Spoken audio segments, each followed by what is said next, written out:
Si Alfredo Abelardo Albi Benitez ay isang kilalang negosyante at politiko sa Pilipinas. Mula sa kanyang pagiging kongresista ng Negros Occidental, ngayon ay siya na ang alkalde ng Bacolod City. Bukod sa politika, siya rin ay may malawak na impluwensiya sa larangan ng negosyo, particular sa gaming at entertainment industry.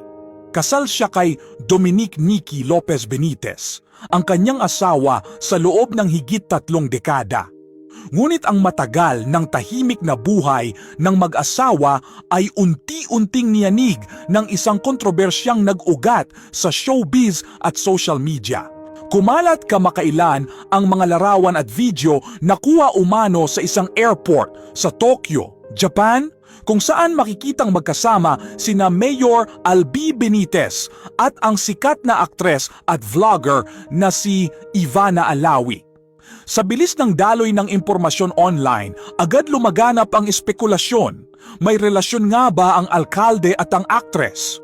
Hindi nagtagal ay umingay ang mga usap-usapan at maraming netizens ang nanghimasok sa personal na buhay ng tatlong sangkot. Sa kabila ng pambabatikos at mga tsismis, agad naglabas ng pahayag si Ivana Alawi sa kanyang social media. Nilinaw niya na wala siyang kinalaman sa anumang romantikong ugnayan sa alkalde ng Bacolod.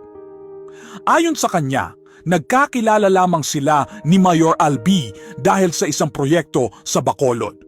Bukod pa rito, inamin niyang siya ay kasalukuyang in a relationship na sa isang respectable businessman na hindi konektado sa politika. Kasunod nito, naglabas rin si Mayor Benitez ng sariling pahayag. Humingi siya ng paumanhin kay Ivana at sa pamilya nito at nilinaw na ang pagkikita nila sa Tokyo ay isang chance encounter lamang habang siya ay nasa Japan para sa isang business trip. Ngunit mas lalo pang gumulo ang sitwasyon nang sabay lumutang ang panig ng tunay na asawa ni Albi, si Nikki Benitez. Sa gitna ng mga pahayag ni Mayor Benitez na sila raw ay matagal nang hiwalay at mayroong dissolution of marriage, matapang itong itinanggi ni Nikki. Ayon sa kanya, magkasama pa rin silang naninirahan sa iisang bahay at walang formal na paghihiwalay na naganap. Binigyang diin ni Nikki na 20 taon na silang nagsasama at hindi niya maintindihan kung bakit may mga ganitong pahayag mula sa kanyang asawa.